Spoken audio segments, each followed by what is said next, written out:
Bonjour à toutes. Donc, me revoilà pour une vidéo dans laquelle je vais parler aujourd'hui de l'allaitement, enfin plus précisément du tir-allaitement, parce que c'est ce qui me concerne. Moi, l'allaitement, du coup, je ne l'ai pas vécu. D'abord, je vais juste raconter brièvement, donc moi, comment ça s'est passé. J'ai accouché, on m'a posé la petite contre moi et elle a tout de suite, quasiment tout de suite, dans les 30 minutes, elle est venue et elle a commencé à téter et elle a très bien tété. Donc moi j'ai bien senti et plusieurs sages-femmes et auxiliaires se sont fait la réflexion, bah, elle tète vraiment bien, on entend bien la succion, on entend bien, on voit bien la mâchoire s'activer, tout ça, puis c'était très fort, hein. Donc tout se passait bien, on a passé la nuit, donc j'ai accouché le vendredi à minuit 3, donc plutôt le samedi très tôt. Donc on a passé la nuit, et le lendemain, donc, enfin le samedi, donc dans la journée, dans la soirée, j'ai commencé à avoir la montée de lait. Alors qu'a priori, normalement, on l'a un peu plus tard, 48-72 heures. Et là, clairement, ça commençait déjà à être, le colostrum n'était plus très présent. Enfin, le lait était encore doré en fait. Ça devenait du lait, mais il était encore doré. Et c'était pas quelques gouttes de colostrum. Et donc mon sein est devenu plutôt très gros et ça a dû changer un peu en bouche, donc elle s'est un peu énervée au sein. Et en fait, personne ne m'avait dit l'allaitement, au début, ça peut être un petit peu compliqué, le bébé il va peut-être s'énerver, il faut être calme, il faut y aller calmement, et puis laisser faire, et puis persévérer surtout. Et moi j'ai vu qu'elle s'énervait, je me suis dit il y a un truc qui va pas, donc j'ai contacté, j'ai appuyé sur le petit bouton rouge et j'ai contacté donc les auxiliaires, et en fait à tour de rôle elles sont venues. Ah là oui ça va pas, ça va pas. Et donc plus on essayait de faire en sorte que ça aille, et moins ça allait. Très simplement, donc moi je commençais à peut-être être un petit peu anxieuse. La puce a commencé à être plutôt énervée qu'on lui propose ce sein qu'elle n'arrivait pas à prendre. En fait, on nous laissait plus faire tranquillement en fait. Moi je pensais que ça fonctionnait pas, du coup j'appelais et puis au lieu de me dire continuez tranquillement, laissez-la contre vous, en peau à peau, la laisser faire elle, parce qu'elle sait ce qu'elle fait, et puis voilà, voir comment ça se passe, elle va pas mourir de faim dans les 2 jours. Et ben je voulais absolument qu'elle mange, enfin bon, j'étais un peu mal renseignée et angoissée. Ce qui fait qu'au bout de 2 jours, eh bien, donc elle a reçu, et ça je m'en suis souvenue, j'étais tellement fatiguée qu'elle a reçu un petit biberon de lait artificiel. Une sage-femme qui arrivait avec son lait artificiel hypoallergénique. Bon, voilà. Ouais. Quand j'y pense, ça m'embête un peu. Bon, voilà. Alors après, donc j'ai essayé d'exprimer le lait. Donc on a essayé toutes les positions possibles. On a essayé le bout de sein. Après j'ai essayé d'exprimer le lait, de le mettre dans une seringue et de lui donner, parce qu'au début elle prend que quelques gouttes. Donc c'est la seringue qu'on voit dans la vidéo précédente. Après on est passé...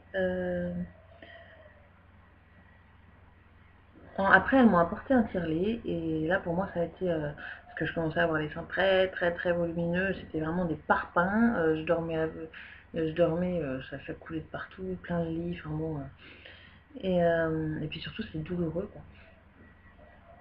Et donc après elles m'ont amené un tire-lait, et là ça a été un peu la révélation pour moi, parce que bah, j'ai pu enfin exprimer ce lait qui me faisait mal depuis un petit moment, et puis surtout voilà, bah, on lui a donné dans un petit biberon d'hôpital, on a mis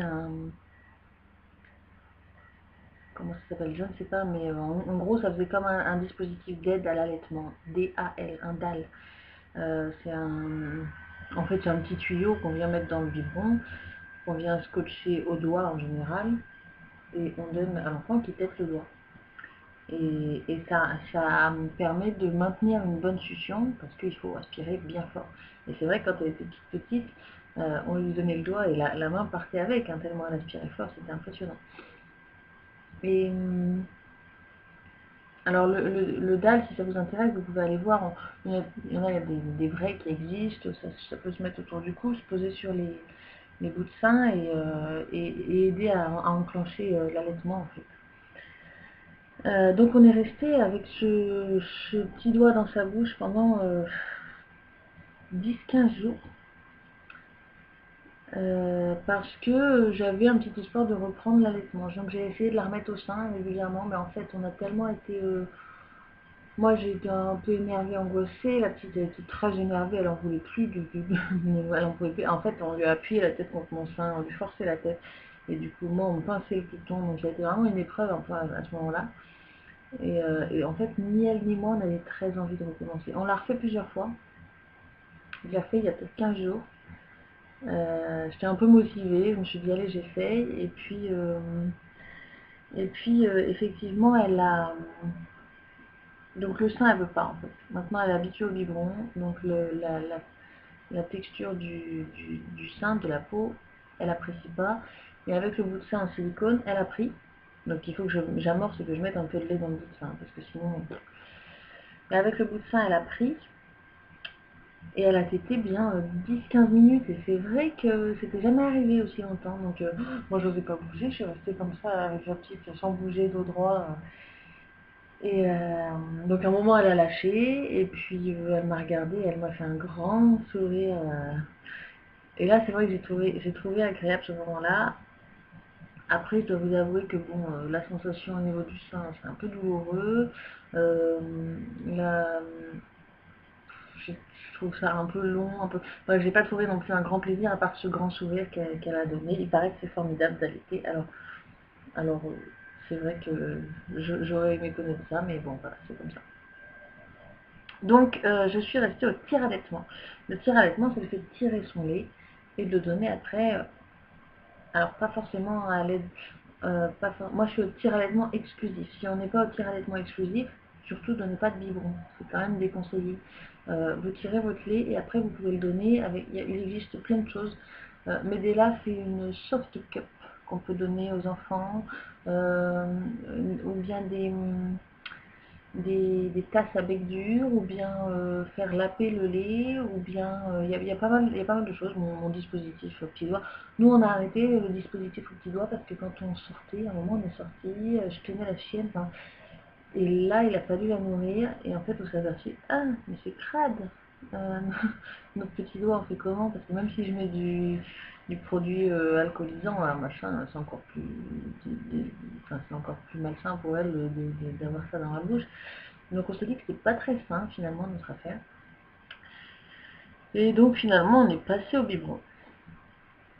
Euh, donc il y a des femmes qui tirent leur lait pour la reprise du travail, et là il faut éviter de prendre un biberon. Moi comme je suis au tir-allaitement exclusif, bon bah le biberon c'est pas gênant vu que je réessayerai peut-être un jour le sein, mais a priori voilà. Donc à la maternité on m'a proposé celui-là, qui est le Symphony 2.0 de Medela. Si vous vous renseignez un peu sur le tir-allaitement, c'est de celui-là dont on parle quasiment tout le temps sur internet, c'est un des mieux. Il est à double pompage, donc on n'a pas besoin de faire un sein, d'attendre pour faire l'autre en fait. C'est un gain de temps assez énorme. Donc on vient ici mettre les tétrelles. Donc les tétrelles c'est ça. Et ça c'est le réceptacle. Donc on vient mettre les deux au bout. Voilà. Qu'on vient poser sur les seins et ça aspire. Et ça fait comme ça, une succion. Les tétrelles et donc quand on ouvre le tire-lait, on a ceci. Donc comme des petites valves ou ventouses, je ne peux pas trop vous dire, mais bon voilà, qui viennent se poser là, comme ça. Et donc ça s'achète en pharmacie. autant le tire-lait, je le loue, vous voyez, ça c'est que je le loue parce que ça coûte très cher. Donc je le loue gratuitement, c'est remboursé par la Sécu, surtout ne l'achetez pas. Autant les tétrelles, ça s'achète vu que c'est à usage unique. Ça s'achète 30-40 euros. Et moi, je les ai pas achetés parce que du coup, je les ai eus à l'hôpital et elle m'avait dit gardez tout cet ensemble-là parce que quand vous allez louer le vôtre, ça ira avec le Medela de Symphonie, le Symphonie de Medela. Donc j'ai gardé ça.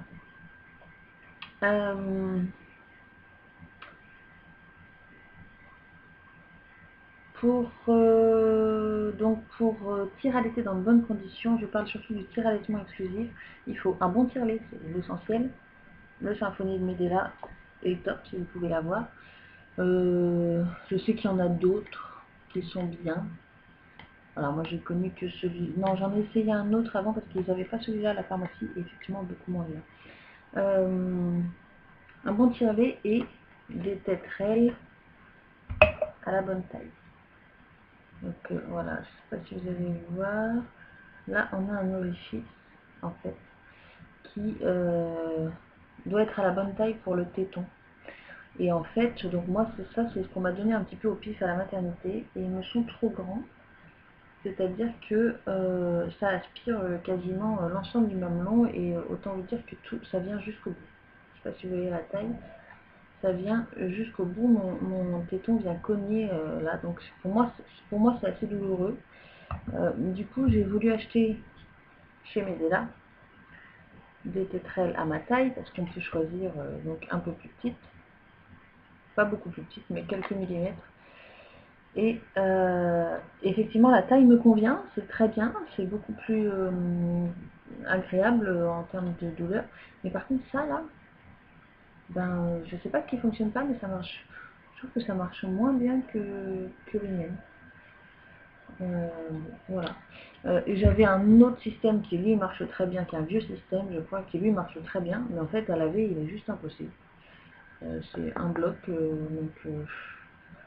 voilà. Là, je suis un peu embêtée. Tout ce qu'il faut savoir, c'est bien choisir la taille de ces tétrelles. Donc une fois que vous êtes équipé, il faut pas mal de petits biberons comme ça, de petits récipients comme ça. Et qui se ferment avec des bouchons bleus. Moi, je les ai tous récupérés à la maternité. Ben, on se sert que de ça. Il y a des petites graduations. Et on se sert que de ça. Donc, je tire mon lait. Alors, pour démarrer une bonne lactation, quand vous commencez, si vous commencez en tir allaitement exclusif, dès le départ, il faut tirer durant au moins 6 semaines, un bon mois et demi. L'idéal, et surtout si vous n'avez pas énormément de lait, l'idéal c'est de tirer 8 fois par jour. Donc toutes les 3 heures, c'est bien. 8 fois par jour et nuit. Donc il faut se réveiller 2 fois la nuit juste pour ça. C'est-à-dire que si bébé par hasard fait ses nuits, vous réveillez quand même pour aller tirer le lait. Et attention à être régulier là-dessus. Moi j'ai eu de la chance, je croise les doigts, parce que j'ai eu énormément de lait au début et du coup, bon bah, au début je tirais beaucoup et puis petit à petit avec la fatigue, j'ai tiré plus que 6 fois par jour, jusqu'au 2 mois, jusqu'au 1 mois et demi.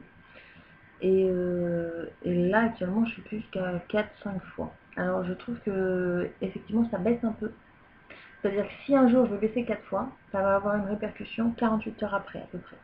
Et là je vais voir que je vais avoir moins de lait. Pour récupérer ça, j'ai plus qu'à retirer 1 ou 2 fois de plus le lendemain, la journée suivante, et ça va repartir. Mais il faut pas trop que faut être quand même très régulière et, faire les choses comme il faut à propos de ça, sinon on risque effectivement une baisse de lait importante. Et puis pour un peu que bébé fasse un pic de croissance, on en parlera de ces fameux pics de croissance, nous on est dedans je crois là, eh bien il faut arriver à suivre. Donc ça c'est pour la mise en route, les bonnes conditions, je regarde mon papier, j'avais prévu un peu. C'est un peu plus fatigant, c'est ce que disent les mamans, c'est un peu plus fatigant de tirer son lait parce qu'il faut étirer le lait et donner le biberon. Moi personnellement, j'ai pas trouvé parce que le papa est très disponible, donc quand je tirais mon lait, ben, lui il donnait le biberon et voilà. Et puis en plus, à entendre les autres mamans qui donc allaitent au sein, ce qui est très bien, ce qui est la meilleure, le meilleur, la meilleure façon de nourrir son enfant, il n'y a aucun souci là-dessus. Mais en tout cas, ça a l'air plus long. C'est vrai que quand on donnait le biberon, nous, hop, en 10 minutes, c'était fait.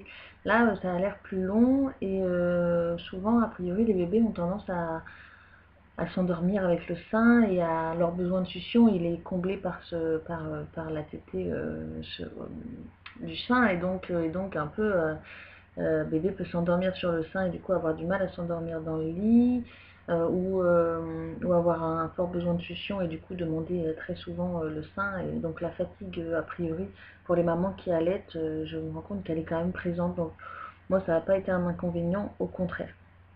Surtout après quand j'ai arrêté la nuit, là maintenant je fais à 23 h et bon là elle nous fait un pic de croissance donc elle se réveille à 5 h mais je retire en général vers 8-9 h.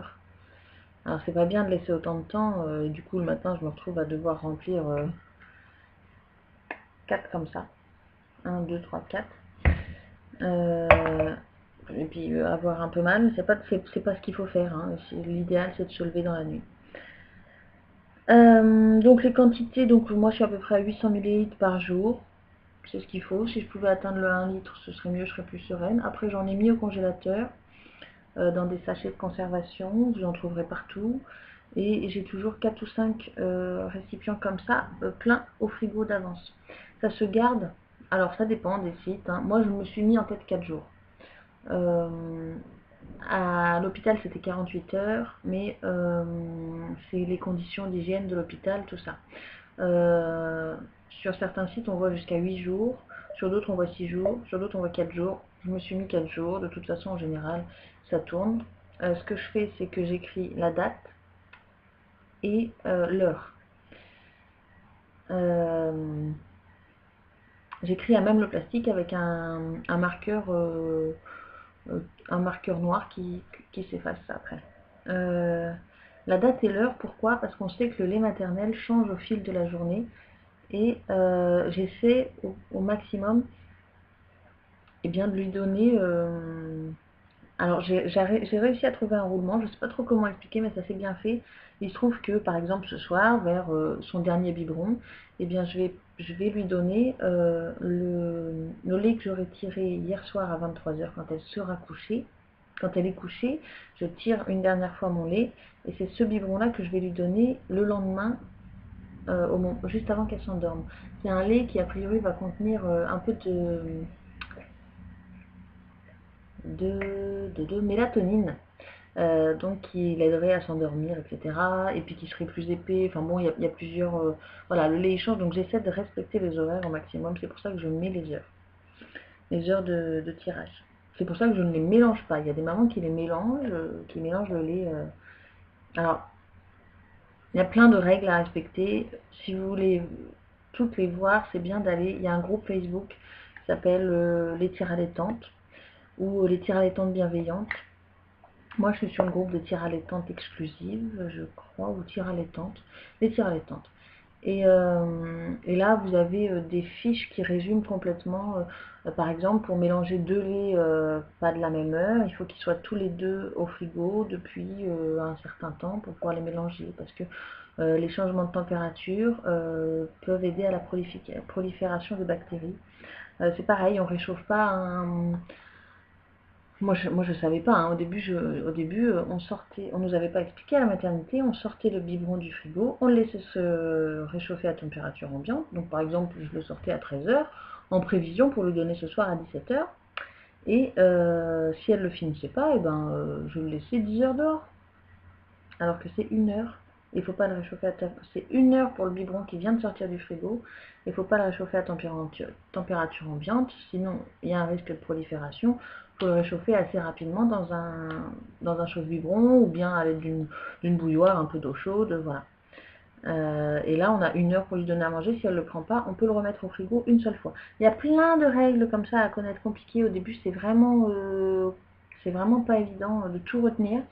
Et puis bon, finalement on commence à s'y faire. Moi ça va bientôt, du coup ça fait plus de 2 mois, une semaine, ou 2 mois, oui 2 mois, une semaine. Ça y est, ça commence à rentrer, mais sinon ça a été compliqué au début en me disant. Oh, et puis quand je me suis rendu compte que ça faisait plusieurs jours, semaines que je lui donnais du lait qui potentiellement était plein de bactéries et compagnie, quand j'ai écrit ça sur le groupe des tires allaitantes, on m'a répondu bah il est costaud ton bébé. Mon Dieu, j'ai été très angoissée, j'ai même pleuré. Euh, Bon, après, il y a des études, rassurez-vous quand même, il y a des études qui montrent que le lait maternel tourne très peu vite, contrairement au lait de vache. Par exemple, si on laisse du lait de vache tout l'après-midi et qui fait une température ambiante de 22-23, ça va tourner. Le lait maternel, non, a priori. Voilà, donc moi j'ai vu des avantages quand même. Donc en dehors du fait, l'inconvénient c'est que j'ai pas le rapport charnel et câlin avec le bébé. Après, les avantages que j'ai pu trouver, c'est que le papa peut donner à manger, donc prendre le relais quand moi je suis fatiguée, que elle s'endort pas au sein, elle s'endort toute seule dans son lit. Je peux lui donner une sucette, ce qu'on peut pas vraiment faire quand on allait, normalement, parce qu'il existe la confusion sein-tétine, qui est quelque chose à connaître et à s'enseigner si vous allaitez, ou si vous voulez allaiter. Donc j'ai pu lui donner cette sucette qui nous sauve un peu la vie souvent et qui, elle, la rassure beaucoup. Et puis, ben, je peux partir toute la journée faire les soldes, je peux partir voir une amie ou autre, et je sais que le papa aura du lait dans le frigo et qu'il n'a pas besoin de mes seins. Voilà. Euh, donc la conservation, ça je vous conseille d'aller regarder sur internet, c'est plus simple plutôt que je vous en parle parce que c'est pas franchement évident à retenir. C'est bien d'avoir un petit tableau très clair en tête. Euh, Par contre, le lait à température ambiante, si vous ne l'avez pas mis au frigo, s'il a été tiré, celui-là a été tiré à 13 heures, il est 15 heures. Je peux le garder comme ça à peu près 7 heures, 6, 6 à 8 heures. Moi, je me base sur 7 heures, du coup. Je peux le garder à peu près 7 heures, comme ça, s'il n'a pas été mis au frigo et s'il est resté à température ambiante. Sachant que chez nous, il fait à peu près 20 degrés, il n'y a pas de souci, il peut rester 7 heures comme ça. C'est très pratique. Ce qui fait que souvent, eh ben, comme c'est à double pompage, je tire. J'ai mes 2 récipients qui sont pleins, j'en mets un au frigo, j'en mets un dans un bidon. Donc comme ça, j'en ai toujours un sous la main pour la journée, pour quand hop, dès qu'elle va demander, et l'autre pour le frigo pour le lendemain. En fait, ça tourne très bien comme ça. Je sais pas comment je me suis calée, mais ça s'est très bien fait. Et les heures correspondent, donc c'est parfait. Quand il y a des baisses de lactation, il existe des méthodes de boost. C'est pareil, vous feriez bien, si vraiment vous êtes concerné, allez voir sur ces groupes. Il y a des boosts avec des techniques tirées. Alors je sais plus exactement, moi c'est vrai que je le fais pas, mais bon, en gros faut augmenter le nombre de tirages. Il y a pas, quand vous avez une baisse, bah, faites plutôt toutes les 2 heures, et puis ça va repartir. Alors là pour le coup ça peut repartir très fort, hein, plus d'un litre. Il existe des petits boosts aussi, donc je vous en ai parlé dans l'autre vidéo. La tisane allaitement Vedela. Vedela? Non, Veleda. Ouais, voilà. Moi je prends celle-là parce que j'aime son goût. C'est quand même assez cher. Il faut pas non. Alors j'ai lu qu'il fallait pas non plus en prendre énormément et tout le temps parce que je crois que sinon ça n'a plus d'effet. Ou alors ça a l'effet inverse, je sais plus exactement. Voilà. Il existe d'autres. Il existe de l'homéopathie. Ricin, Ricin. Enfin, ma sage-femme en a prescrit dernièrement. Je vais le prendre, mais bon, j'ai pas de baisse pour le moment et je veux pas trop user de choses au cas où il y a une vraie baisse. Je vais les garder pour le moment où j'en aurai vraiment besoin. De l'homéopathie, il y a de la verveine, il y a plein de choses qui peuvent booster comme ça, qui sont, on appelle galactogènes, donc qui vont aider à la production de lait. Donc voilà, moi j'ai trouvé mon mode de fonctionnement. Au début, je pensais pouvoir, je me disais, bon, bah, si déjà j'arrive à faire 3 semaines, ce sera bien. On est arrivé à un mois, je me suis dit, bon, bah, c'est super. Là, on est arrivé aux 2 mois, je me dis, c'est chouette.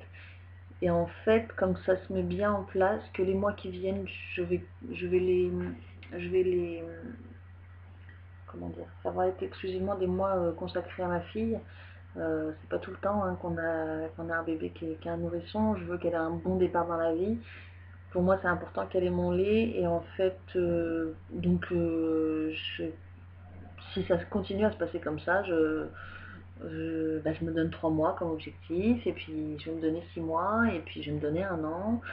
Et puis dans un petit coin de ma tête, l'objectif absolu, ce serait qu'elle ait jamais de lait artificiel en fait. Jamais en tant que nourrisson, hein, de lait, voilà. Ce serait l'idéal. Après, je suis déjà très fière de pouvoir me dire que je lui ai donné mon lait pendant ces 2 mois. Les 3 mois, ce serait parfait. Je sais qu'il y a des études qui montrent que 4 mois, c'est important pour pas mal de choses, pour le développement neurologique, tout ça. Sans parler de la flore intestinale. Donc, 4 mois, ce sera déjà super chouette. Même si 1 an, ce serait... Enfin bon, voilà. Donc voilà pour le petit allaitement. On n'en parle pas souvent. Il n'y a pas grand monde qui sait... qui peut aider là-dessus. Ne serait-ce que par exemple pour les quantités. Ah oui, parce que bébé, du coup, juste dernier petit mot. Du coup, bébé n'est pas fixe du tout sur les horaires. Bon, elle s'est fixée toute seule, mais je veux dire, c'est pas comme au lait artificiel, il faut donner 5 biberons, 150 millilitres, nanana. Non, moi je remplis. Et puis dès qu'elle me dit j'ai faim, donc elle le dit en faisant, vous verrez un bébé ça fait né comme ça. Donc quand elle fait né, et ben je lui propose le biberon. En fait c'est comme au sein, c'est à la demande. Vu que c'est le lait maternel, je lui fais à la demande. Il se trouve que du coup, c'est un bébé qui prend pas énormément de poids, qui prend juste voilà, ce qu'il faut. Ça n'a rien à voir avec le lait artificiel, avec la courbe de poids du lait artificiel. Euh, et, euh, et elle prend pas des grandes quantités. Elle a 2 mois. Quand je vois qu'il y en a qui prennent 200 millilitres par biberon ou 150, moi elle est restée. Alors elle est passée à la naissance, elle prenait quasiment rien. Après, au cours du premier mois, elle a pris 60 millilitres. Et là, elle doit être à 90 à peine par biberon. Hein. Donc 90 par biberon, et par contre, elle demande 6-7 fois la journée. Quoi. Plus maintenant une fois la nuit. Euh, donc, euh, donc voilà pour le tir allaitement. J'espère que ça vous aura un petit peu éclairé parce qu'on trouve pas, pas énormément de choses là-dessus, à part sur les groupes Facebook où là il y a plein. C'est des mines d'informations avec beaucoup d'expérience et de témoignages, c'est très chouette. La prochaine vidéo, je vais certainement vous parler de l'accouchement. L'accouchement et le post-accouchement. Voilà, 30 minutes, ça me paraît convenable comme temps. Si je pouvais faire un peu moins, ce serait plus regardable. Mais j'espère que vous avez pu regarder jusqu'au bout, que ça vous a apporté toutes les informations qu'il fallait.